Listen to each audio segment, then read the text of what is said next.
Thank you, Hans, for that lovely introduction. I now want to introduce our first session chair, and I should note Dr. Harriet Harris, who was slated to be here with us this morning as one of the first session chairs, is not here due to an illness, and we hope she's recovering, and I'm sure she is. So I'm going to introduce Dr. John Harris. John is the director of the OU Center for Peace and Development.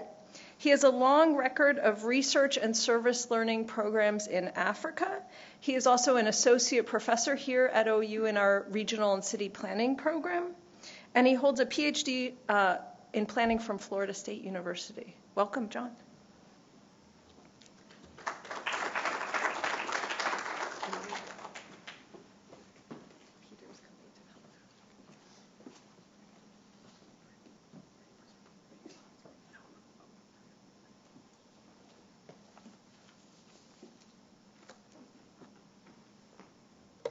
Greetings, everybody. How's it going? So again, I'm up here also on behalf of Harriet Harris, and again, I apologize that you have to see me instead. But I think it's not only appropriate, but a very important statement that we're beginning a conference rethinking architectural pedagogies with a session on decolonization. And the papers that you'll hear today have answered this call. But first, perhaps we should talk a little bit about what we mean here, right? And I think for the session, we envisioned two big ideas.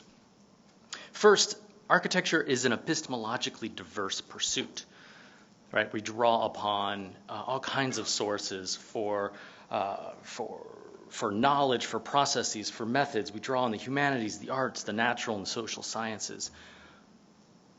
So while the potential sources of inspiration are infinite, as we have heard from Hans already this morning, the canon has often been narrow, even exclusionary.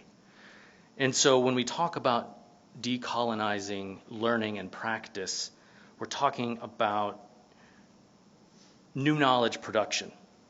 Knowledge production that centers previously marginalized or excluded regions, authors, audiences, spatial processes, even ways of knowing. Second, talking about that generation of knowledge, historically the production of architectural knowledge has been biased, of course, towards the global north. More than that, it's been biased towards the sensibilities and priorities that support white supremacy. And so when we talk about decolonizing architectural pedagogy, we're talking about not just considering new sources of knowledge, but the politics of knowledge production, including who produces that knowledge, how it's presented, where this knowledge should be situated. The thing that unites these two concepts and also roots firmly what you will hear in this session to all the other sessions is the notion that decolonizing is an active pursuit. It's not a passive thing. It requires students, educators, institutions themselves to be instigators of change. And so the papers you'll hear today have answered this call and tried to further our thinking along these lines. So you'll hear an argument that says to create a more inclusive profession, we need to retain students of color. But the only way to do that is to recenter and rethink how we administer these kinds of programs. You'll hear a discussion about how practitioners and theorists are seeking design justice as a response to systematic exclusion of white supremacy, patriarchy, ableism, so on. You'll also be asked to rethink the relationship between theory and practice, drawing upon lessons learned from informal urbanism in Latin America. And that's just today, right? So we will also continue tomorrow. So without further ado, I will ask Kawana McClung to join us up here. Her paper is Repositioning Center, Methods for Shifting the Diversity Discussion to Action. And the way we will do it today is each presenter will go ahead with their presentation. At the end, we will ask everyone to come back up for questions from you all. Okay? Thank you.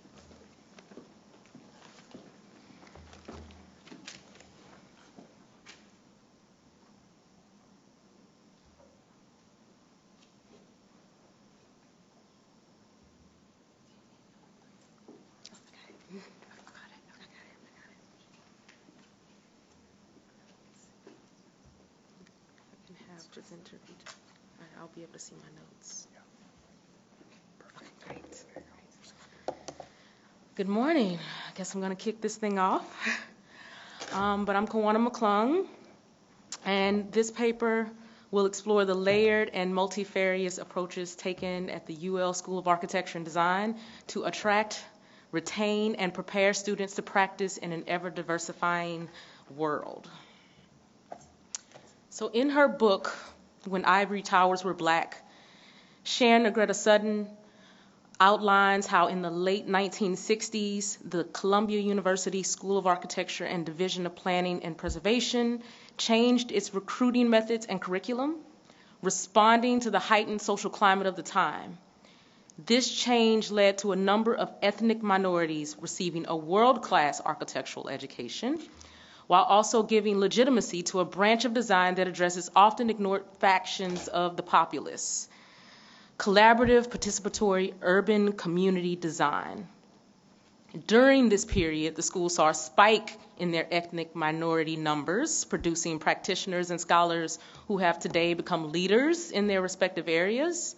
The change lasted less than a decade, however, with several power shifts and transitions in leadership, causing a reversion to the old traditional architectural education model.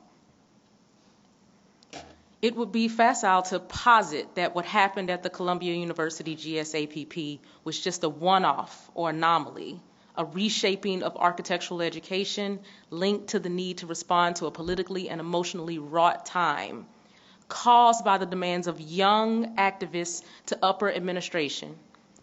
I assert, however, that this brief revolution revealed what architectural education could be and will have to become if the profession is to evolve for our ever-changing and diversifying society.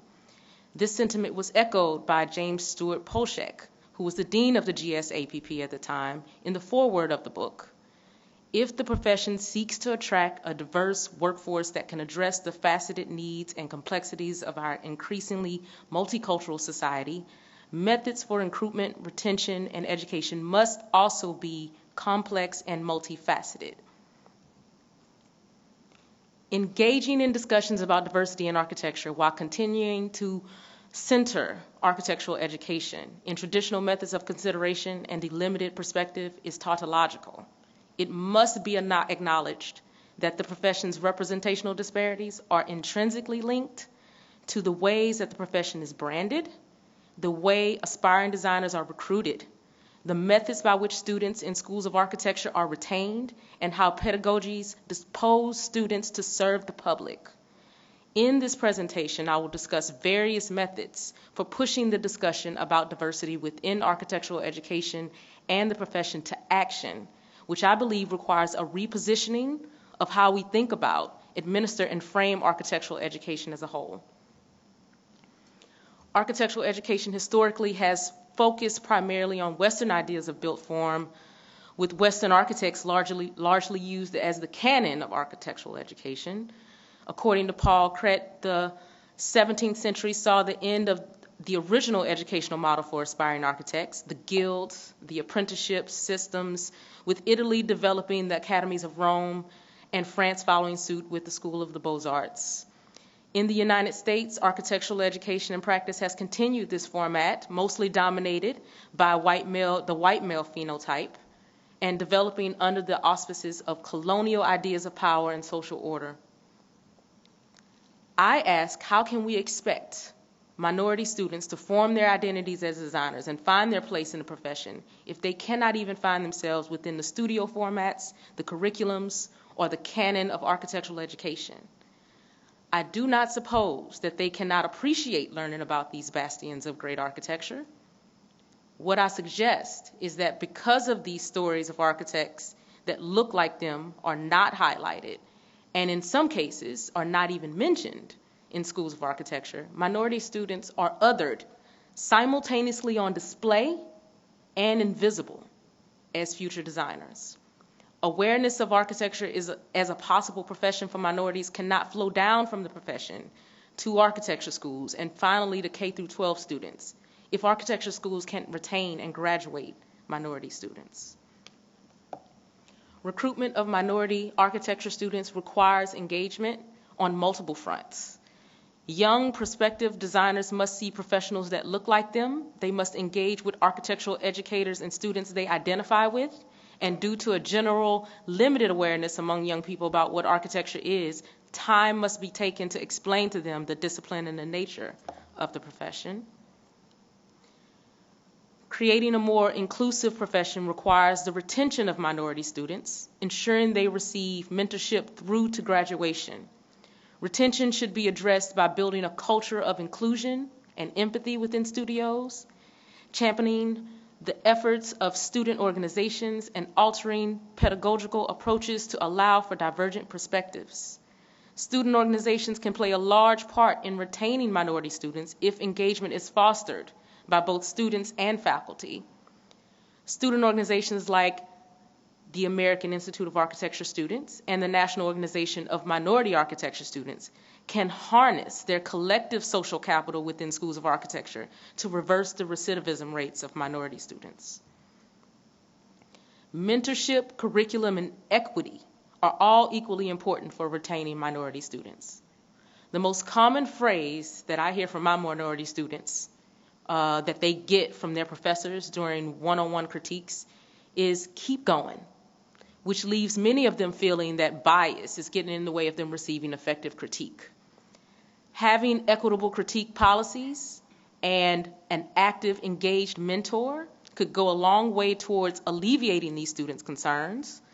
Considering how studio projects can be charged with unintentional religious or racial animus, and addressing these social deviations could likewise help in retaining students of color. There must also be more collaboration with other disciplines, retrospective examination and consideration of the social implications of every facet of architectural education and the built environment in order to find new territories to traverse when designing. Service projects and opportunities are other ways that minority students can engage communities in need and work on projects that matter to them. Representation matters acutely for young minority designers. Even other minority architecture students, if given the chance to pursue research questions and projects that are important to them, can serve as motivational examples for other minority students. Although representation is important, diversity and inclusion should be a collective effort shared by all, not just female educators and the few educators of color.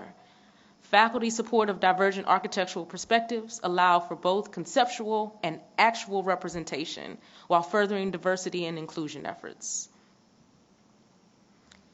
These methods I discuss are not just a benefit to minority students, but all architecture students.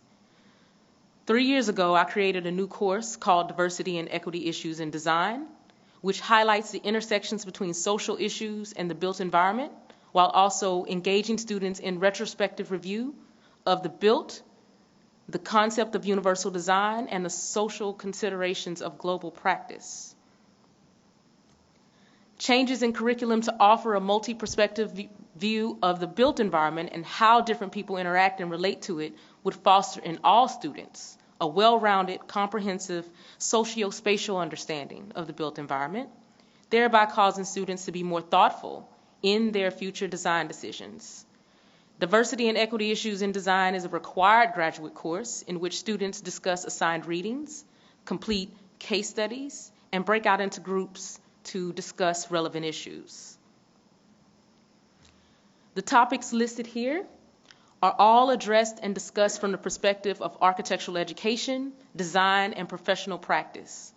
Discussions often cross into territories that consider the architect's role in shaping the built environment throughout history, the inconvenient truths that will define the future of practice, the role of the architect in shaping policy, as well as addressing personal and professional ethics. A new undergraduate class was created just this academic year by myself again, and it's called Design and Social Equity. This course suggests a rethinking of the design process for increased inclusion. In the course, students engage in a serious cultural inquiry about the relationship between architecture people and the socio-cultural issues that affect everyday life. They do this through diagramming projects that bring these issues into sharp focus, allowing for a situational design approach in which students can test solutions revealed through these examinations. These courses foster empathy within young designers, helping them to avoid creating unintentional barriers to architecture and broadening their scope of who the beneficiaries and users of architecture are, could, or should be. They also strengthen students' ability to engage in discourse about architecture's role in the spatial situations of everyday people in life. These courses also foster in students awareness of their own individual biases, thereby reducing the chance that these biases will inform their future design decisions. These courses also prepare students for the changing demographics of the country and the implications those changes have for our young designers. Most importantly, students become more comfortable with engaging in discussions that are distinctly and historically uncomfortable, a condition which could lead to incredible individual growth. So I ask you all today to think about these questions. Consider the goal of diversifying the architecture profession. What should the new center be in architectural education? And who should be a part of the new canon when considering this new center? Or should we have one? And also, consider the image on the right, which comes from the Studio Gang Architecture Reimagining the Civic Commons. It's a very great diagram that just looks at the implications of spaces and people. And see if you could, just in the sketch, diagram one or more of the socio-spatial issues of architectural education and that I discussed here today as it relates to diversity, and see what you come up with. Thank you.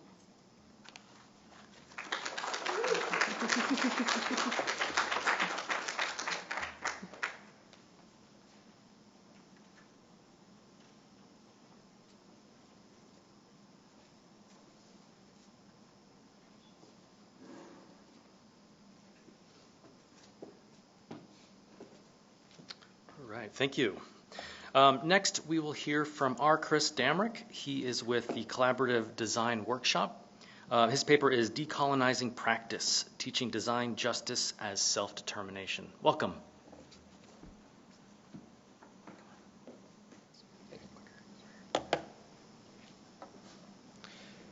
Good morning, y'all. So I am Chris Demrick, and I have a practice called the Collaborative Design Workshop in New Orleans. And I am glad that I got to go after Kawana, because I am evidence that everything she says is true. My mentors in architecture school at Tulane University in New Orleans were professors and fellow students through the National Organization of Minority Architecture students who showed me the path that I've ended up taking in architecture and into architectural education. And what she says, that there are benefits for every student and every future practitioner from becoming engaged in issues of representation, race, gender, sexuality, decolonizing, is absolutely true. So I have adjusted my presentation a little bit. I'm now calling it Freedom in the Politics of Space, Organizing and Convening for Self-Determination in the Contemporary American City-Making Professions. And that's because I broadened it a little bit out of just architecture alone to cover a little bit of work that's been going on in urban planning, and also focused a little bit more intently on the organizations and convenings that bring people together to advance work in anti-racist, feminist, queer, and decolonizing practice. So starting with talking about what is colonization and settler colonialism, this is a definition from Dr. Shireen Razak, who's a Canadian academic of indigenous descent. So she says, a quintessential feature of white settler mythology is the disavowal of conquest, genocide, slavery, and the exploitation of the labor of peoples of color. So how does that show up in architecture, design, and planning? This is an image of a painting that became kind of a popularly, not quite a meme of the 19th century, but just an image that would have been seen very widely around the country, like in painting form or reproduced in newspapers. And it shows progress as a white lady, and she is advancing across the continent, displacing indigenous people, and black people are literally nowhere in this. So you can see kind of in the bottom corner over there what might be the South, but like the labor of enslaved people has been entirely erased from this vision of what America is. Indigenous people are on their way off the screen as various all-white men, I think, actually, are advancing forward beside this theoretical white woman. We have in the upper left-hand corner New York City, and that's where architects come in, at least according to this vision of what we would do as professionals. We are the last stage. We're the people who come once everyone else has already been displaced and erased, and we just create on top of that. So what we are creating, as was talked about in the introduction, is supposed to be descended from these European precedents. And we all know Pantheon. We can see how that translates into works like the United States Capitol. As Dr. Mabel Wilson has been writing about and speaking on pretty extensively recently, of course, the labor of enslaved people built the United States Capitol. Down in New Orleans at the same time, which was then the second largest city in the country, and where the immense wealth that was being created off the labor of enslaved people was building the city, we had major institutions that were going directly off of this precedent as well. We have a New Orleans architecture historian who writes that the reason why we chose this style was because it was appropriate, since they also enslaved people, and so did we. I've been doing these slides for a while, but then when the executive order proposal on federal architecture being classical came out, I thought back to this immediately, that one thing we're communicating with classicism is our relationship to enslavement. So obviously, there's a lot of architects and designers challenging that today. David Adjaye is one among very many of them. But I think this quote he made in an interview in 2018 really directly gets at what we're trying to have, which is a decolonized practice and also a democratized practice, a knowledge base where everybody learns from each other. And that's not just a platitude, I think, and I'll get into this a little bit more with the participatory part later on. It's important that we don't just come and hear me talking and even hear any of the rest of us talking. We also need to talk to each other and recognize that we all know a lot of things already. It's not just about who's on the podium. So taking the title of the talk comes out of an essay from Bell Hooks called, I'm a Black feminist theorist, Bell Hooks, Black Vernacular Architecture as Cultural Practice. Hooks writes that narratives of resistance struggle from slavery to the present share an obsession with the politics of space. So when I'm considering space here, I'm thinking about physical space in terms of the buildings we create, but also the social and cultural space that we create within gatherings of people. So the second half, Hooks is talking about what it is that we're trying to make in these gatherings and through architecture. So we're going to examine what are some movement histories within architecture. The phrase design justice was used earlier. I've been going away from using that phrase a little bit because I feel like it's kind of vague, and a lot of other people I practice with don't quite know what it means. So I've kind of gone more towards spatial justice. The words don't matter as much as the idea that there's a movement for social justice through design, and these are some histories of it. So I was taught in architecture school that white people invented public interest design after Whitney Young told us about ourselves in 1968. But later I learned that that was not in fact true. There is a much longer tradition of public interest design, just in American architectural institutions, going back to Tuskegee, whose campus was literally built by the students starting in the first years of the 20th century. If I had learned that design build education was a practice that was not only done because it's a nice thing to do, but done because it was necessary, as it was in this case. I think I would have from the beginning had a very different take on the necessity of and the importance of design build, particularly for people and communities who, in this case, there was no brick manufacturers in the state of Alabama under Jim Crow that would sell this many bricks to the Tuskegee Institute, and so Robert Robinson Taylor and his other people organizing the Department of Architecture first built a brick foundry so they could make enough bricks to build the entire campus. And this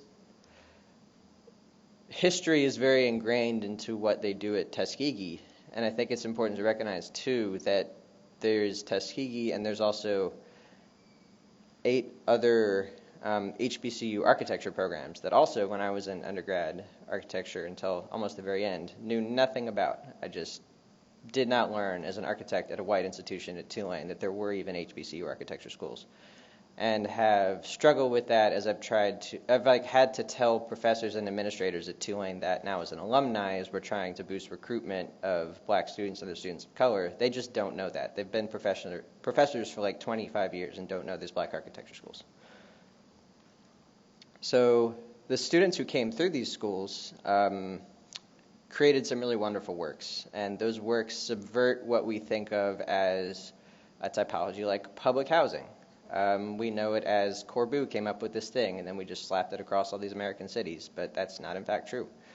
Black architects like Hilliard Robinson were taking some of these traditions coming out of black architectural education and black American cultures, and then combining them with social democratic work coming out of Vienna and other places in Europe at that time to create really wonderful, light-filled, art-filled public housing like the Langston Terrace project in Washington, D.C. in 1938. So this project had black architects, black artists who created some really wonderful sculptural pieces for it. It had a black landscape architect, and it's widely regarded as being very successful, even till today.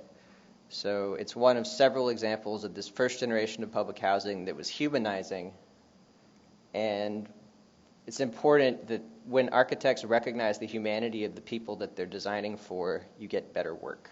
And I think that's not something that's exclusive to architects who are black, but black architects throughout American history have done a very good job of it, especially compared to architects who are white. So people like to quote Whitney Young talking about profession's been silent on the cause of civil rights. He actually, in his speech in 1968, said some much harsher things than that.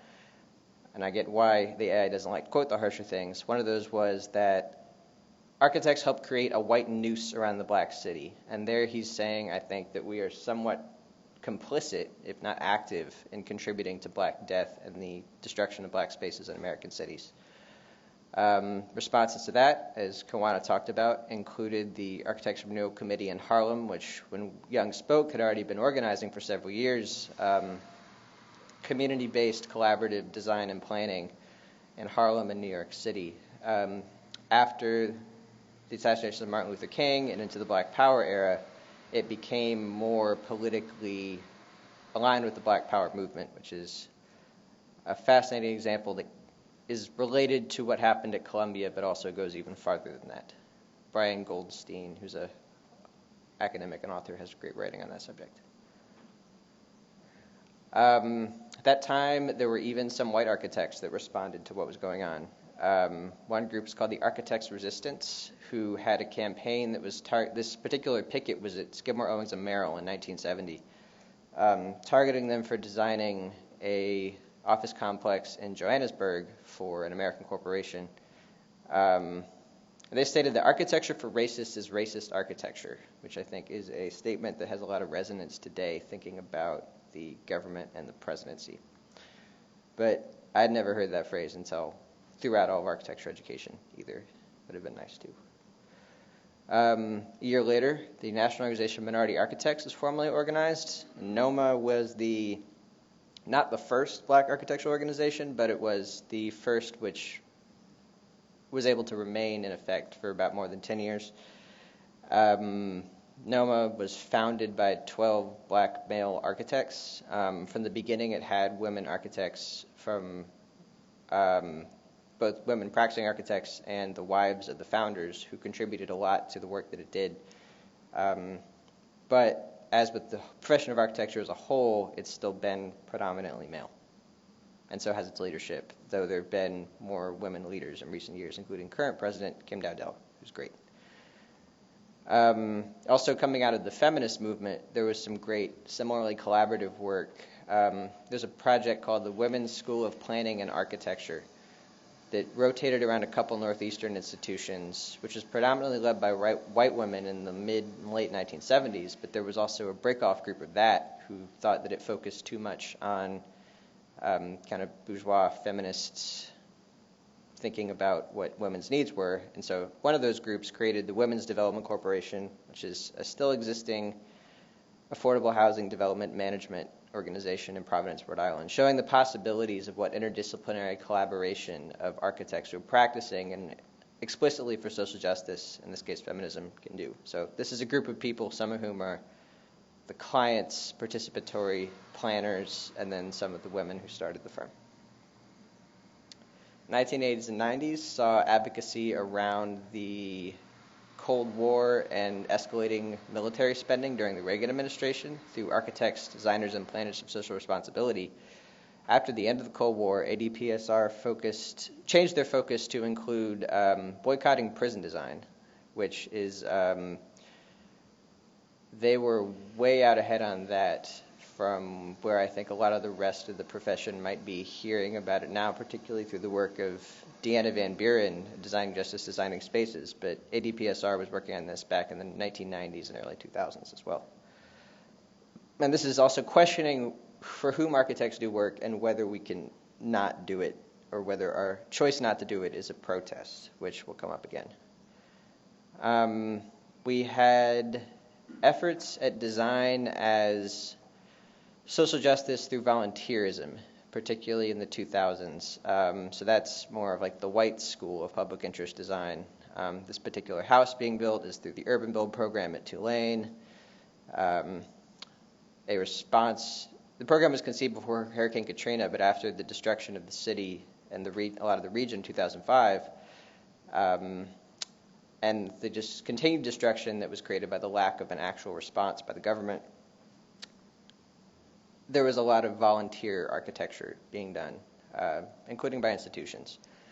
And regrettably, though maybe not surprisingly, given the economic and political era that we're in of neoliberalism, a lot of that has become it does not live up to the goals that it professes. For example, the Urban Build program basically now, instead of creating houses for affordable uses, it creates houses using the university and students' free labor as the resources to sell to gentrifying white people who move into the black neighborhood where the projects are located. Like, that's not public interest design. There's problems that come up with these programs when we don't actually think about what their intent is, if we just practice them feeling good about them. So some of these same ideas came down through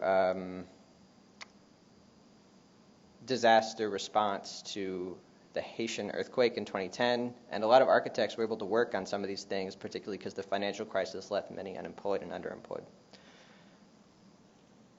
So we have organization Missing 32% Project arising in 2011, which does some great advocacy and graphic work talking about the representation crisis that Kawana talked about as well. And we have, coming a little bit later into the 2000s and 2010s, how do architects respond to the Black Lives Matter movement?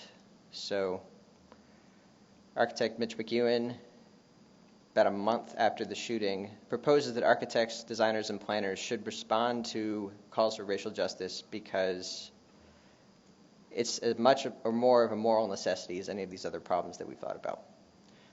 A lot of that comes through student organized conferences. One of those most important is the Black in Design Conference at the Harvard Graduate School of Design.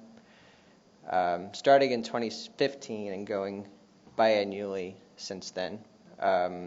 A gathering that was created through student protests to the administration that they weren't receiving enough resources and has grown far beyond that, but it did begin with students, which is important to note. Out of that also came organizations like Blackspace, Black Space has chapters in several places, including right here in Oklahoma, and I've seen that they've been supported by the School of Architecture here, which is great. White institutions should be supporting organizations like Black Space financially and in the ways that we can. And there's also been more independent, Black Space, too, is an explicitly black organization that's more independent of white institutions. Other groups doing that have been like the Reconstituted Black Women in Architecture, which is a recreation of a 1990s group, which is a group where black women, mostly in the Washington, D.C. area, gather for social and political conversations, which has been a necessary part of a lot of these convenings, is that sometimes people just have to gather on their own outside of institutional conferences, outside of these reasons that are like explicitly advancing pedagogy and practice, and sometimes it's just being humans in a space together is key to preserving ourselves in this work. Protest into the later 2010s includes how the Me2 movement came into architecture. The Tumblr page Feminist Wall does some really great advocacy work calling out all-male panels and all-male conferences, so I very much recommend following them. They're on Instagram now, too. The Tumblr is less good. The Shitty Architecture Men list, coming after the Shitty Media Men list, and the Weinstein allegations in 2018 created, unfortunately, relatively little actual impact on architecture, but not for lack of trying. There was protesters, including from this flash mob protest group at the AIA in 2018, who really tried to bring that to the forefront of architects' conscience. One of those groups is the Architecture Lobby, which has been picking up sort of where architects' resistance left off in the early 1970s, predominantly white group of a lot of people on the political left, advocating maybe architects should opt out of doing these things and not do these things, and also advocating more in recent years they started in 2015, but in the past couple years they've really focused a lot on climate change and pushing the Green New Deal within architecture. Some of this work has brought them further into spaces where they're engaging with more organizations that are black and other people of color led, which is great because it can't be. One thing that's often under-examined with the New Deal is that, yes, it was great and it invested in a lot of people and places, but it was still on the basis of Jim Crow. And as we come into like the wonderful housing projects that we looked at earlier, were a New Deal funded, but also they were segregated for black people only, even if they were well-designed and well-built by black architects. So as we create a Green New Deal, we can't perpetuate the segregation and Jim Crow practices that we have today. The last couple years have also seen this convergence of old and new organizations, which has gone through things like the Black Space Organization doing the service day at the NOMA conference in 2019. So this is younger, interdisciplinary group coming in to do transforming what has been in the past like a volunteer day of service into a community-engaged participatory design and planning session with young people in Brooklyn, which is a really wonderful development that hopefully we'll be seeing more of. Just kind of closing up here, in essay Race and Architecture published in the journal Appendix in 1997, Cornel West says that a major challenge of new architectural historiography is to redefine what the vernacular is. Bell Hooks is posing this in that same essay before. So thinking about what the vernacular is and where it comes from.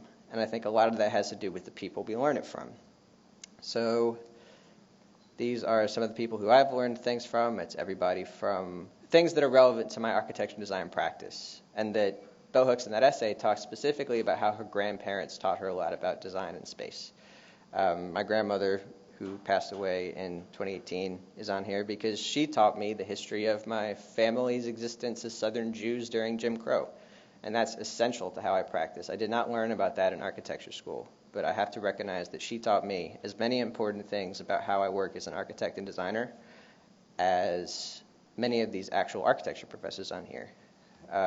Some are professors who I had at Tulane, but because Tulane, by the time I graduated, didn't have any professors who really engaged with social political issues, particularly regarding anti-racism, Many of them I found through other conferences and gatherings and fellowships. So it's important to recognize the broad networks that we have too. And yeah, some of those questions that we'll touch on a little bit later. Thank you.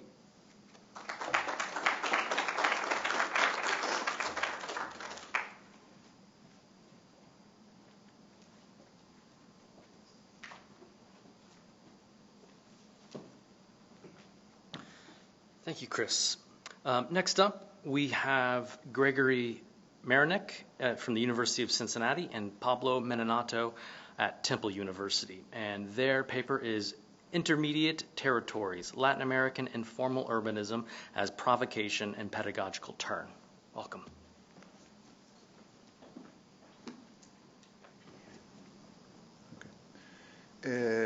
Good morning. We're very happy to be here. My name is Pablo Meninato from Temple University, and Gregory Marinek from the University of Cincinnati. And what we're presenting today is almost like a side avenue of our main research project that is on informal or interventions in informal urbanism in Latin America. We've been traveling there and focuses on different places and countries, and particularly architects that are intervening on this. So far we're focusing on the work of Jorge Jauregui that he's doing with the program Favela Barrio in Rio de Janeiro, Flavio Sánchez with the slums in Buenos Aires, Teddy Cruz and Fona Forman in the region of San Diego, Tijuana, and Alejandro Echeverri in Medellin. But this was a great opportunity to look into other aspects of informal urbanism, that is how it can be addressed at a university setting. And for this, we combined 3 different case studies. One is by Flavio Sánchez. He teaches at Vernacular Institute, and together with his students, they develop an intervention that eventually continues as a professional practice, which is one of the interesting things about this question. In 2 villas, interesting villa in Argentina, where I come from, means a slum. In the province of Buenos Aires, in the outskirts of Buenos Aires. The second one is where perhaps is the key example of how to intervene in informal settlements, not only in Latin America, I would say around the world, that is in Medellin.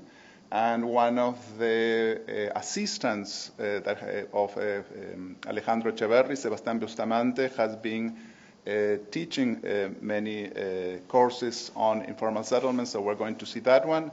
And finally, a project that Gregor Marinek is leading, and I've been sort of helping him, traveling from Philadelphia to Cincinnati, and we're taking all the studio to Mexico City, and where we were developing, or the studio is developing an intervention in San Miguel Teotongo, that is in the outskirts of Mexico City.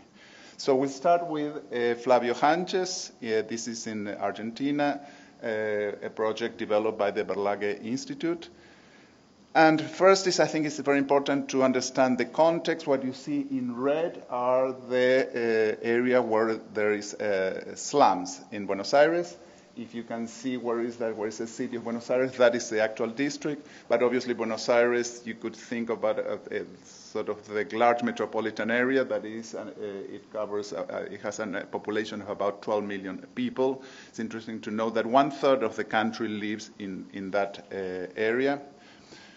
And here you see where this project was developed, and you can see from the year 2000, and excuse me that the image is slightly blurred, till 2010, how the settlements occur, and you see in the sort of triangle that is almost no settlements, and then little by little it was being populated. And that was one of the areas that was intervened. An issue with dealing with the formal settlements that there's no mapping, there's no existing data, since it was not planned, you don't have reliable ways of understanding the space. So the first key question is having to go to the site or through aerial photographs and taking photos and measuring, etc., and developing your own mapping. And so that is it's always the first step. Second, obviously, the site visit. In this case, the groups of Hanches and his students developed this very interesting technique that taking photos and making all the appropriate notes. Some are very almost straightforward, that if you have an electrical post and they realize, talking with the community, that it has been, the electricity is being stolen from there, and where you see trash and where you see all the different aspects that they were witnessing, and it's all conveyed into those photographs. Thirdly, and I think it's crucial, and I think it's crucial for any kind of intervention, is talking with the community. You cannot do a project with in an informal settlements without understanding what are their desires, what are their wishes, what are their needs. And in this case, they did a very, very good and thorough job of talking with community activists, but also with the sheriff or policeman, with the politicians that are in charge, urban planners that are working almost all the area around that.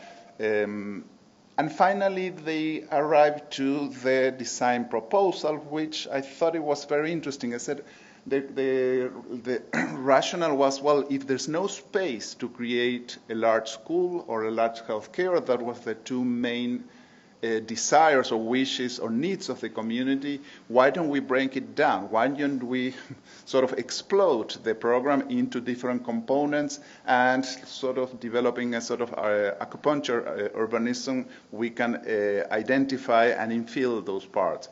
So basically what you see on this slide is that breaking of the program. So all the classrooms are separated, all obviously within the community. So the students would go from, when they move from grade to grade, they would go from classroom to classroom. Here you see how this intervention would help and would be developed. And so there are two basic steps. One is dispersing the program, which is what we mentioned before. And it's interesting, you have a sort of Nolli plan. We are talking about Italian and classical influence, and here you see a completely different twist of where you have primary elements and the urban fabric that is kind of an infill of the old urban setting. And the second one is trying to formalize the space, where you have tried to combine what is a street, or could be a pathway or a sidewalk, etc., trying to bring the good qualities of the formal cities into the informal settlements. Before and after photo and photo montage. And the idea of this project was to develop what you would call incremental urbanism, not to do, realizing that it's impossible to do everything in one step, but you have to do it in stages. So the second project is Sebastián Bustamante, was mentioning before. He works under the professorship of Alejandro Echeverri, the university's EAFIT, and within EAFIT they have this mini research and teaching center that's called Urban. The intervention in this case is La Honda Creek, or Quebrada La Honda. And it's interesting because they are realizing, after many years of only intervening in the densest parts of the slums in the area of Medellin, the city and the settlements continue to be present, and as they move more into the upper part of the mountains. Let me remind you that Medellin is like a long linear city, or the center is the river, and the city grows towards the slopes. So in the lower part of the city, it's very dense. It tends to be the formal part of the city, and as you grow, if you go up, it's much more informal. And they identify an area that is the La Honda Creek, where there were informal settlements, and they're beginning to see that there were many problems, like lack of public space, obviously. There was erosion, there was water contamination, environmental decline.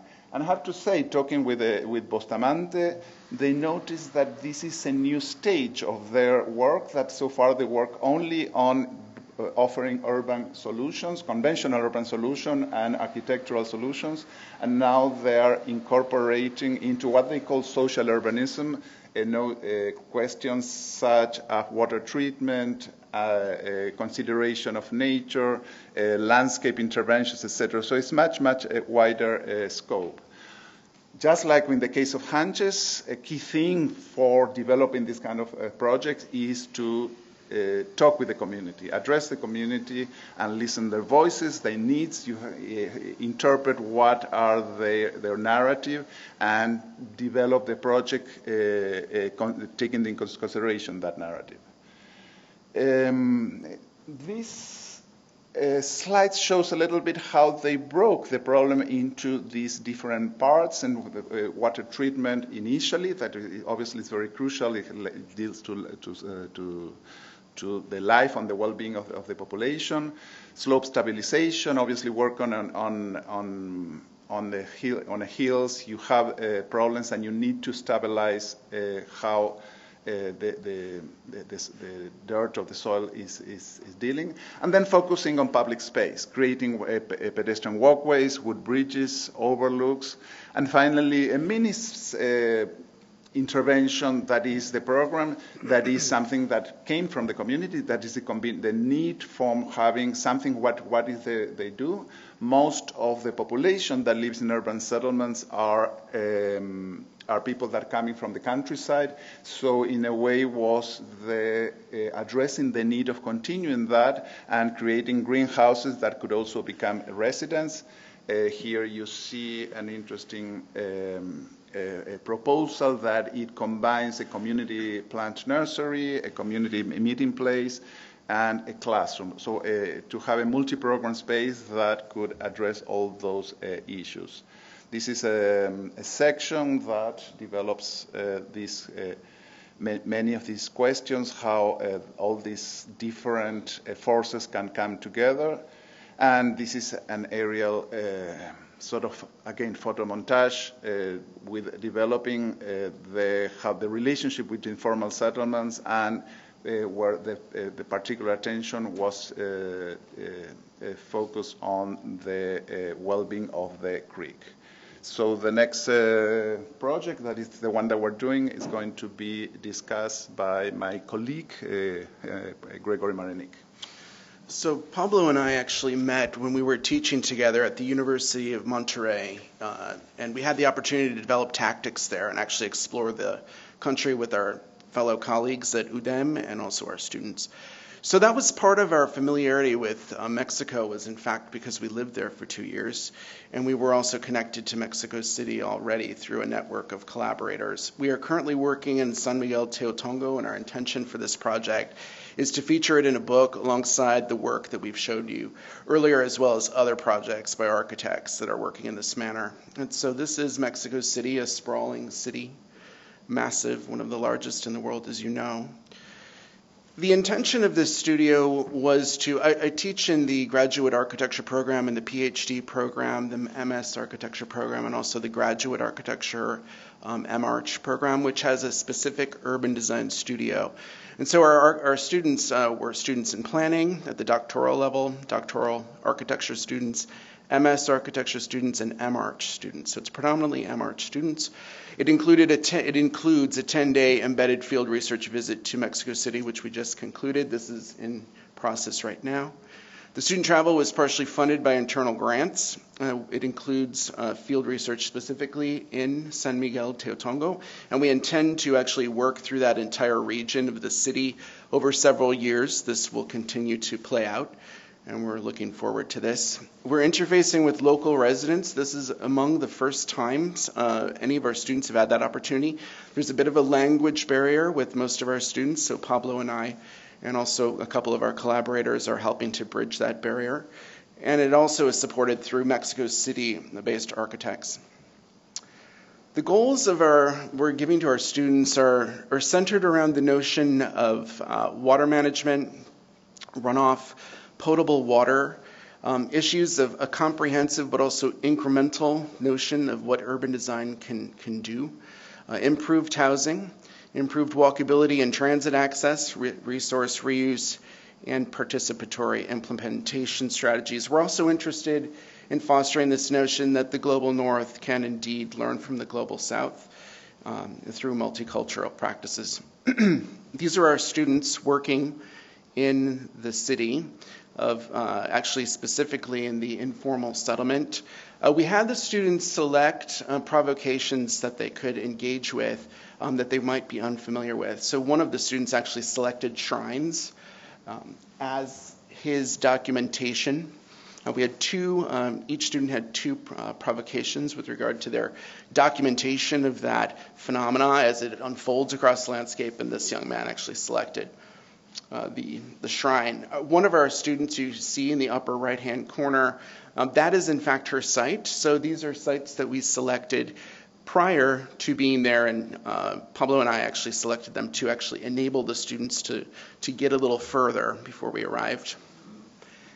Here you see the slide of the sites, okay, and it was very deliberate in terms of how we selected the sites. So there are sites that are in fact already formal. They're formal in terms of the way in which they're wrapped by the architecture that unfolded across the landscape completely organically. So this site was populated by migrants from Oaxaca, and it literally is at the edge of urbanism in the city.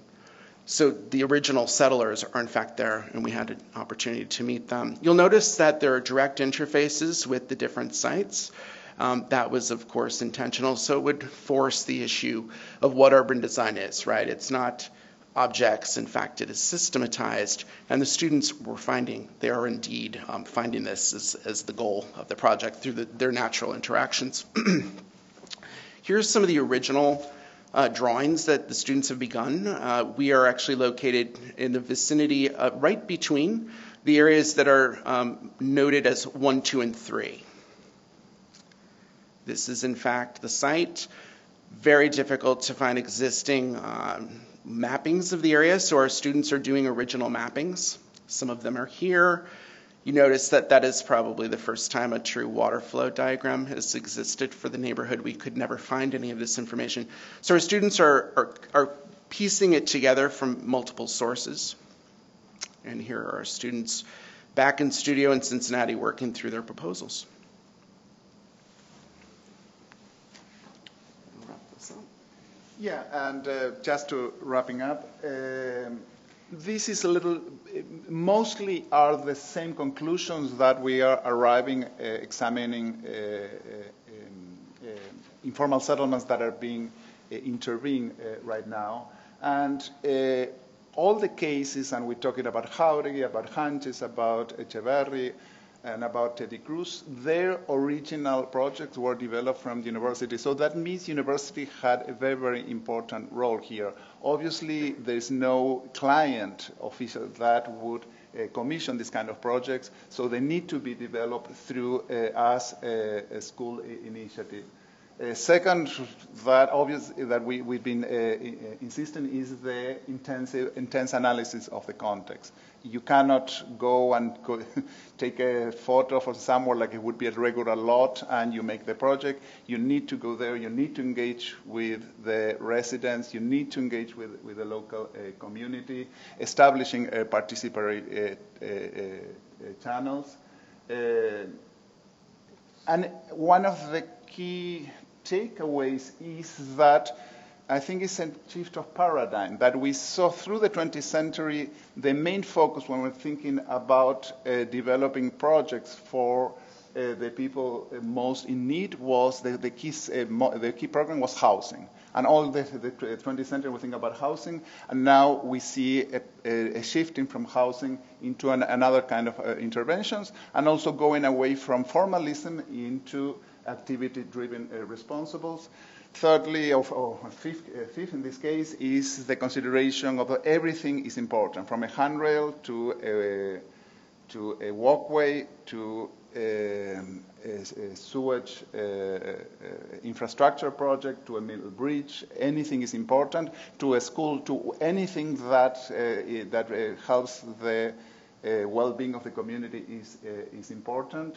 And finally is that if is per definition, informal intervention in settlements is a transdisciplinary field. You cannot do it by yourself, and usually what they are done, especially if they are at a professional level, with social workers, with community activists, with local artists, with players, with politicians, obviously with urban planners, landscape designers, etc. So it's not something that one profession or one discipline could do by itself.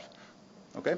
And just finally, to give a perspective on the enormity of this issue, 1 billion people worldwide are living in informal settlements. This is 1 of every 7 people on the planet is living in this way.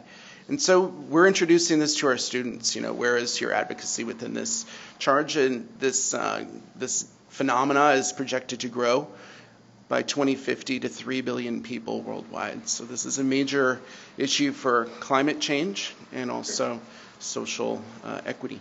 Thank you very much.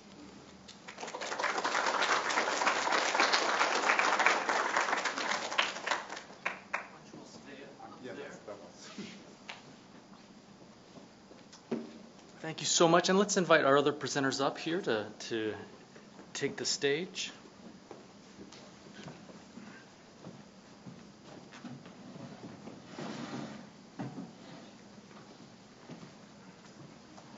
If you all would check your individual mics, make sure that they are clicked to on.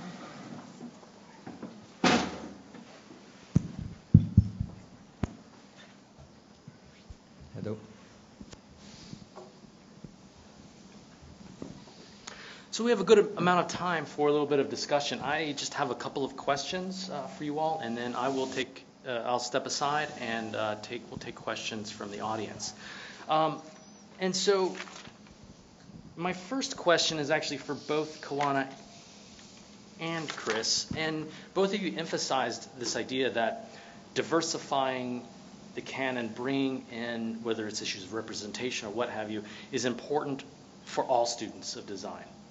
And I'm wondering, I think this is just such an essential point, right? So often calls for that type of work, critics will often say it's ghettoized, right? It's set aside for very specific individuals to be concerned about and no one else. And so since it was prominent in both of your talks, am I standing weird in terms of the feedback? I'd really like to open up the space and have you all talk a little bit more about that. Perhaps what it means for individuals, but also, and a lot of times in this work we hear talk about coalition building and that sort of thing. So I'd really like you all to say more on this topic. Well, what I have noticed just in my teaching is that a lot of this younger generation of designers, they want to address diversity and equity issues. They live in a world that's a lot more tolerant, and they are a lot more tolerant as people. And so these are the things that they want to learn. And it's also because of how education in this country in general has been set up, something that they don't get exposure to, so they don't know what they don't know. And when I teach my diversity classes, I'm always bombarded at the end of every, lecture by, I didn't know this. I didn't know that this was a thing. I didn't know that this topic existed. I didn't know that this kind of design was happening. I did not know that these kinds of issues were happening. I didn't know that these were the reasons for these neighborhoods that I'm scared to drive through, looking the way that they look, and I didn't know that there was something more pervasive happening under the surface that causes everybody around me to look like me, and for me to not see many people of color, sitting in my classrooms around me. They don't know. And when they find out, they are blown away and completely changed. And what I've noticed is that they become stronger designers. They become more empathetic. We've seen a change over the last 5 years in our graduate school. We usually have a graduate thesis project. Students can drive their own concept and ideas for that graduate thesis project before they graduate. And before, we started having these kinds of discussions in the school, Those projects were your run-of-the-mill projects, museums, things like that, schools, and now those projects are much more thoughtful, much more inclusive, and they're exciting.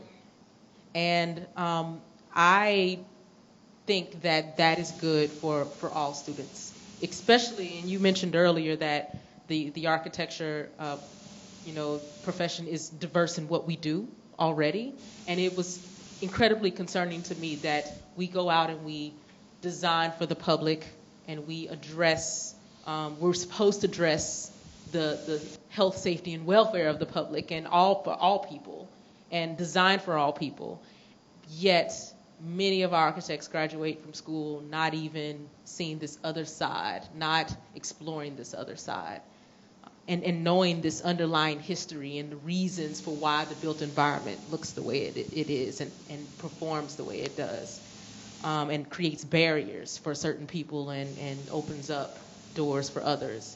So I think that it's important in order for us to be better architects, for us to be a better profession, for us to address these things for all students so that they can be more empathetic and inclusive designers. Yeah, I'm thinking about how we define the public and who we see the public as being. Like, I grew up in a very white neighborhood in a city in Austin, Texas that is not entirely white, but certainly the parts that are black and brown are very segregated from the white parts, like any American city, or particularly a Sunbelt city that isn't has 60% black population. Like in New Orleans, for example, you can't get away from the fact that there's a black presence in the city, except if you're at Tulane, which is in its very small, very white bubble uptown. And if you come from, I'm kind of speaking specifically to the white experience because I know that's something that really isn't talked about much explicitly either. If you come from a white community and you go to a white architecture school and you go to a white architecture practice, you never have to really think that the public is larger than other white people, which is a massive problem. And that affects how you would work with any kinds of communities of clients who are black or other people of color, and then who we don't even think of as clients in the first place. Like people who are incarcerated. Are they the public? ADPSR thinks about that a bit in the work that they do. Have we decided that people don't deserve health, safety, and welfare who are incarcerated? And these are the kinds of questions we should be encouraging students to ask, particularly if they haven't had to think about these things. And sometimes they can recognize that they don't have the experience to work on this issue, but that's also good. To know your limitations, to know when you should and shouldn't be the voice speaking on a particular issue is very important, because it also allows you to learn how to step back and let people who do better from their own experiences know how to represent a population or a group to speak. Sometimes that person's not even going to be an architect. Sometimes you're deferring to an architect, and sometimes you're creating a plan for community engagement facilitation so that people in the neighborhood where you're working can say those things, because architects don't know everything. We shouldn't try to.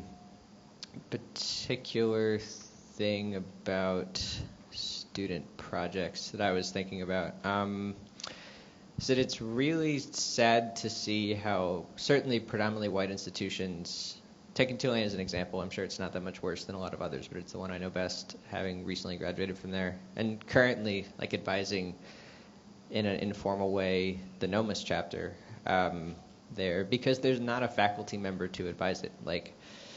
There should be faculty members who are capable of advising NOMAS chapters at every university, one, but Tulane doesn't really even have one.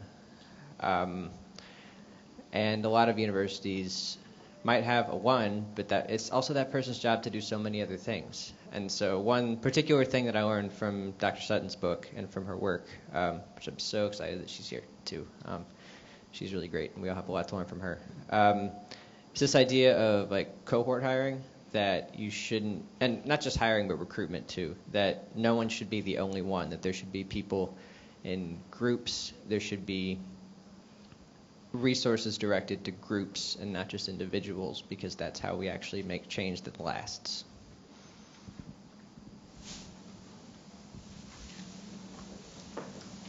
Thank you very much for that discussion. My second question is for Gregory and Pablo. And in thinking of informal urbanization around the world, and of course we know that those similar types of settlement patterns are growing in the United States, we end up talking about this interaction between what is sometimes described as spontaneous or excluded or accepted types of human settlements. But also, these spaces are governed or impacted in very meaningful ways by the formal, right? I'm thinking of city comprehensive plans or building codes or engineering design. And so in thinking of your work in the things that you brought out that your students are engaging with, how do they interact with that, right? In both the neighborhoods with individuals that are living in these settlements, but in cities where they may still project a certain guidelines or codes for those areas. How do your students and how do your work interact with that reality? Here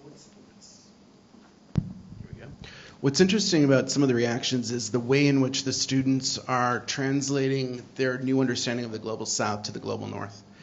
And I was delighted to, our university, the University of Cincinnati, is located within a zone that was heavily redlined. And the students are finding that, in fact, redlining has a real direct kind of relationship to a certain form of creating informality, right? Areas that have been completely cut off from resources, areas that become highly ad hoc in the way in which they're built, and the way in which they're governed by those who are living in them. Other areas where it's even more maybe perhaps direct is the way in which migrant or immigrant communities self-organize, right? Self-organizing in dead malls. There's a mall just north of here in the Oklahoma City area, I'm sure you all know it, that has a very robust Latino presence, or it did at one time, occupying the mall as if it was a form of urbanism, a fragment of urbanism. This exists substantially in Houston as well, where I lived for 5 years. So these lessons, and in fact the students are noticing this, that we have highly informal environments here in this country. They're not called informal. Trailer camps, if you will. People living in tents, tent cities, those who are homeless, right? Those who are in redlined areas, issues of gentrification, right? So this notion of decolonization, in fact, the neighborhood that we're looking at in Mexico was settled and colonized by disenfranchised people from the rural areas of. In fact, Cincinnati has a very long history of this, with Appalachian people moving to the city and actually living in similar informal conditions as well. So we do actually see that translation, and it's something that's coming from the students. We knew they would make the connection by virtue of just experiencing this, but we're not even provoking it deliberately. We're actually, it's being drawn out of them. It's really satisfying to see. And to add to that question, just an anecdote. When we went to San Miguel Teotongo, it was with a group of students, and the first impulse was to measure and take and make sketches, etc. And said, guys, are we talking to the community? We have to do, well, we don't know. No, well, I can translate. We other people can translate. You need to talk with the community, and we talk to the community. What are your problems? Well, we have problems with transportation. Okay, what we have problem with the parks that are in very, very bad shape, if you want to call them park. We don't have a health clinic. The closest health clinic is 30 minutes away. So, and I say, well, guys, you were needed to develop a program. That's the program. It's not that you will find out in Google, etc. I talk with the community, address to the community, and reinterpret what they are saying and develop a synthesis of that. So I think that is a very, very strong learning lesson of how to initiate architectural/urban intervention. Another aspect I think that was interesting is that this was an option studio, so no one was forced to take it, okay? And so the people that are in the studio have this built-in empathy to be prepared to confront this. They want to, right? It's a multicultural and socioeconomically diverse group of people. In our studio, international, ethnically diverse, economically diverse, as I said. In a previous semester, I taught a non-option studio to students who had a very slim socioeconomic sort of range, if you will, and cultural spread. The students, regrettably, it was a project in a red line neighborhood in Cleveland, and it was affordable housing by virtue of adaptation of public housing, high-minded, goal. Thinking about how we can adapt this housing into something that is serving those who are there, right? Unfortunately, I have to report that the students were often extremely uncomfortable or didn't have a place of empathy to even be open to it. It was disappointing. We got through the semester. I think that the outcome was strong, but it showed to me, who has a different worldview, how often it can be difficult to bring people along, even with the best intentions. So unfortunately, my takeaway from that was the next time we do it, we want to make sure that it's in more of an option place, because if it's not, and if those who don't really want to be in that kind of a discussion, they can pull down the discussion for those who are there wanting to be there. I do think it still operates as an example, although it's a bit more of a curated group of people, to have it as the option, because it still becomes a representation to the entire school, right? But it was discernible even with regard to, there were 2 socially oriented studios and then a third that was not. The 2 socially oriented studios drew those who you would assume would be more interested in it, have more empathy, and the other, that was more of a conventional architectural project, drew those who were not interested in these issues. If I could ask a follow-up. I wonder if this relates to the political situation in this country. If I could just ask a quick follow-up. So in discussing that, then you talk about changes that you would then make to the studio moving forward. But since we're here to talk about, pedagogy writ large, what needs to change to prepare those students for that within the larger curriculum? What else? What do you need from your colleagues, from your administrators, from your whole program in order to make that more successful? I think Kiwana's example, this is the second time we've been on the stage for a diversity-related issue. We both won awards at the ACSA 2018 Diversity Achievement Award. So I'm thrilled that we're here together, but I wish there were more people that we didn't know, right? Nevertheless, I think that type of a class that inspired me to see it, I love what you're doing, that I think is a really good in for a larger group of students that may not be ready, I think, to engage it in a studio setting. But the broad range of topics I saw that you're exploring that will relate to, I believe, a broad range of people who may have a touchstone. I mean, there's a touchstone up there that I could relate to directly, so it might need to be more framed in a broader way of what we're really discussing, right? So let's open it up. Yeah.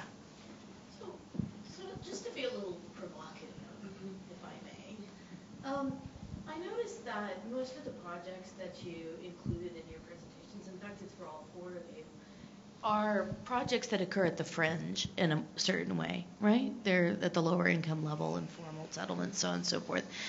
In a funny way that aligns you with architecture, which is also at the smaller end, right? In other words, you're playing into the 1%, 2% of what architecture professionals tend to do these days. The 99% is actually trying to deal with, office buildings, school programs, right? I come from a corporate architecture tradition in which we're building most of the world. Don't be, let's not hide from this. The AECOMs, the HOKs, the Skidmores, the Adkins, they're doing most of the building in the world and working cross-culturally, right? So I did projects in Beijing, Suzhou, Riyadh, so on and so forth, and building actually for a lot of different people. Right? The projects included, housing in Medina. So I'm just wondering how you're addressing this. In other words, it's interesting to note that you're addressing the problem at the fringe. Does that maintain the problem at the fringe? Are you reinforcing the center by not actually trying to sort of peel something away from the center or peel into the center? In other words, how are you doing with the 99% of the projects that don't actually often include this discussion? If I may, I think it was 5 years ago, there was an exhibit at the MoMA on Latin American in construction that showed the main architectural projects in Latin America. I think it took a range between 1940s and 1980s. And many of the projects are by well-known Latin American architects, Barragan, Clorindo Testa, the Brazilian Niemeyer, Lucio Costa, etc.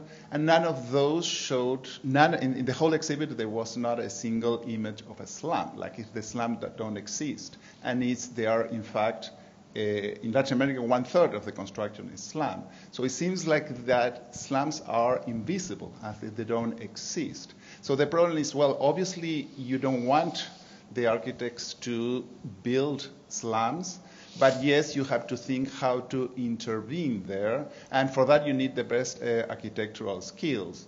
The best example for that kind of intervention is happening in Medellin, and if you're not familiar, I recommend everybody to go. But you see a case where you have the informal settlements or slums, and you have over and over through the city, especially in the most precarious slums, you have cultural center, you have new schools, and the mayor of Medellin, Fajardo, said, we are so used to giving to the poor what is the leftover. So if it's a poor neighborhood, we give a more or less school, or if it's a poor community, we give them a more or less community center. And let's reverse that. Let's give the best schools by the best architects available in the slums, and the best community center and the best health centers. So you begin to see an overlapping of, I would say, very, very good, and I think young Colombian architects are very, very good, and very interesting how they work with the slopes, with the terraces, etc., how they are developing very high-quality architectural projects, but they are connecting to the community. They are not objects that are that you may see in architectural magazines that are floating that you don't know where they are. They're really connected with the community, with the territory, and most of them they were developing following a participatory design process where there would be the exit or the entrance, where you could go, how the building could be used on weekends, etc. All that was addressed, and that's how the community accepted. If you would bring a great project that you're in the middle of a slum and you don't consult anybody, no matter how beautiful it is, it will be rejected. And there are many, many examples of that. So I think that that's an example. It's not that trying to divide formal and informal. For this research, I look in the dictionary. Informal is interesting. One of the main definitions of the Merriam-Webster is lack of formal. So informal is almost like lacking, not something of equality. And I think the idea is to connect both and to bring the good aspect of formal architecture or good quality architecture into these settlements. I agree. I think that it's more about bringing this kind of thinking into the mainstream. It's not necessarily saying that we want to operate on the fringe. It's saying we have to get these kinds of projects and these kinds of issues of environmental racism, issues of redlining, and where those communities lie today, and what those communities deal with today, food deserts and things like that. Issues of, we have a housing crisis, and that and with the number of people who are going to be aging in the next 30 years, needing accessible, affordable housing, that is what the majority of the profession is going to be addressing. And if they don't address it in a way that is empathetic and inclusive, then a lot of people are going to be left out on the fringes. So that's what I'm suggesting. Let me just do a quick follow-up, sorry, because I really do want an answer to the question, and you're not quite doing it. So the question was, you're educators, and you're trying to teach students how to think about this. The projects you're using, though, are either at the very high end, i.e. great designers are now beginning to do this, or they're at the low end, which is we have no money and we're trying to do it. And I'm saying actually the majority of architecture work is right in the middle. Yeah. Why aren't you addressing that in the projects that you do? In other words, there are a lot of suburbs that are going to pod. And there are architecture firms, big corporate architecture firms, that are coming in and trying to address those issues in some way. And you're not giving projects that educate our students about those kinds of the middle. Not high design, right? Not the star architects. That's not the ones who need to move in on this. It's the professional architects who are doing 99% of the work. That's what I'm trying to ask. Okay, so I can directly answer your question. I worked at both ends. I worked at Vignoli for 3 years in London and New York. So I have that star architect type of experience. Then I worked for 3 years for a very small practice doing affordable housing in New York City. Okay, so I understand the range of that entire territory. How should I say this? Embedded within the projects that I do, which included last semester a suburban project for the redevelopment of shopping malls, that's my dissertation exists in that, dealing with the obsolescence or unideal circumstances, that's one that is firmly located in the middle, but still this is a global perspective brought to that, which can translate across territories and from the global south to the global north, from a lower economic to a middle. I actually think that architects are generally groomed to serve the elites, or at the very least the middle class. So I do believe that we should, when we're in school, approach these types of issues as they are not some specialty practice. The learning there can translate across absolutely a realm. I think it's a little offensive to think that I'm not offended by what you personally, but it's offensive to think that somehow we can't extract a lesson from people who are not fully enfranchised. So I actually say this is a way to create that type of territory. So, quick on that. I think the way to do that isn't that complicated. I'm going to channel a mentor of mine, Dr. Amber Wiley, who's spoken on this before, particularly at the 2015 Black in Design Conference, which is NCARB has requirements about what gets taught at architecture schools. In the writing of those requirements, we can shape whether architects have to learn, and they actually do require cultural competency for a diverse society. I forget the exact wording of it, but I think there's a lot of power in setting those sorts of requirements. What if there was a requirement that architects be required to learn about the history of enslavement and Jim Crow and indigenous dispossession and genocide? What if there was a requirement that architects had to learn about redlining? And I'm not sure exactly how you would shape that in terms of writing requirements, but what if there was a requirement that we had to learn how to design for a wide range of socioeconomic statuses of people and clients? If those requirements don't exist, schools aren't going to teach to them, and I think there's a lot of power in setting those requirements. And the same goes for professional education through the AIA and state licensing boards. Those institutions also need to be challenged so that requirements are set that firms and local AIAs, which I worked for one in New Orleans, firms and local AIA chapters will educate people on what you make them educate people about. And if that leadership is set from the top, they will have to change. Let's take another question. Yes, please. Yeah, I have a question, but I also want to bring in a corrective lens to our previous discussion based on that question. What is the mainstream of architecture? If you look at the 2018 AIA report, firms with 50 employees constitutes 6% of the architecture profession. Firms with more than 100 employees, architectural firms with more than 100 employees, constitutes 2% of the architecture profession. So we need to put a corrective lens that is statistically true. architects that are in the large corporate firms are impacting maybe 12% of the built environment.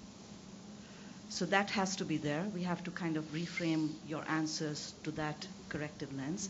Second, my question was, I think that I'm going to bring my international hat on it. I was an international student at MIT, and I went through the entire curriculum without ever hearing the phrase redlining.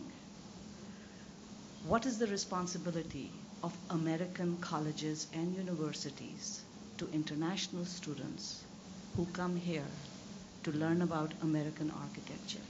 And how do we make sure that across the board there is a requirement that at the very least international students get the true nature of architectural, urbanism, history at the country that they come to learn from? All of you. I think it's very interesting that redlining isn't mentioned in schools of architecture, but climate change and sustainability is. And I don't know if any of you have seen that NPR article that came out just a couple of months ago, but the redlined neighborhoods are being recorded as being 13 degrees hotter than other neighborhoods because of those neighborhoods not being designed with simple and practical things like trees on the sidewalks and in the yards. And that has incredible implications for those people. Those people now have to pay more to heat and cool their homes. That means they're running those systems more, and they don't have any kind of consideration or any for passive strategies or sustainability. They're just trying to get by, or they live in food deserts, right? And so I don't understand, and I agree with you, I don't understand how we can sit in schools of architecture and have conversations about sustainability, about architecture, and not talk about things about like redlining, not talk about things like, environmental racism, like why we don't discuss how those things have impacts today and how they impact us and how they almost make what we do when we try to institute sustainable strategies obsolete. Mm-hmm. It's ridiculous. And I think it is our responsibility to make sure that our students are educated about these things. I don't think they're going to go out and do more damage, but I think it is very damaging for people to go out in the world and practice and not understand the context in which they are practicing. And so I think it's important, and when students from all over the world, international students or students from here, study in schools of architecture, they should know that if they plan to practice here. And these are global issues as well. Just they talked about the slums. If you've ever looked at some of the aerial photos of the slums and just how they are next to immense wealth, and are divided by just a fence or a wall, like that's insane.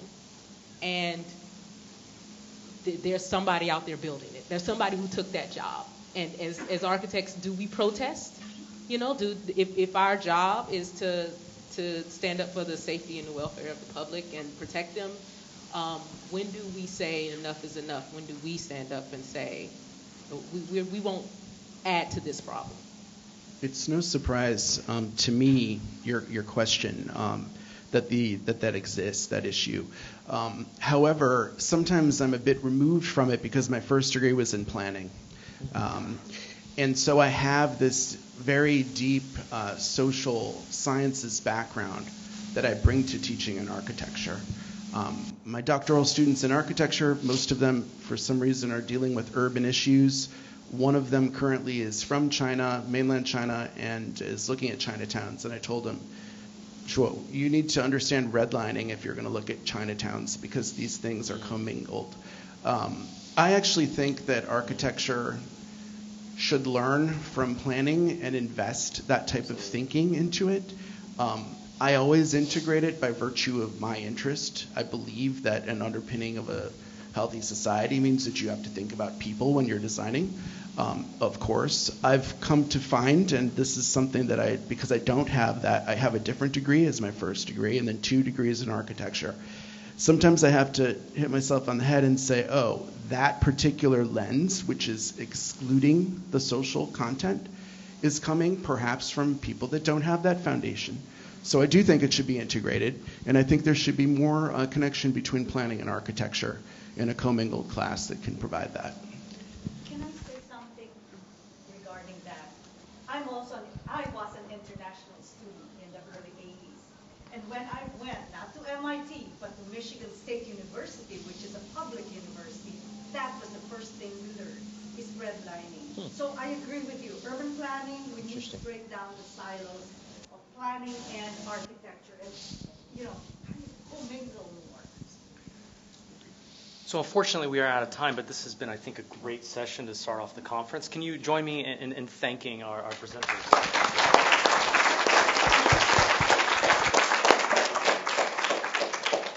And now we'll have a brief coffee break So if you go out to the right, and you will find coffee and a place to sit, and then we will reconvene at 10:45. Thank you all.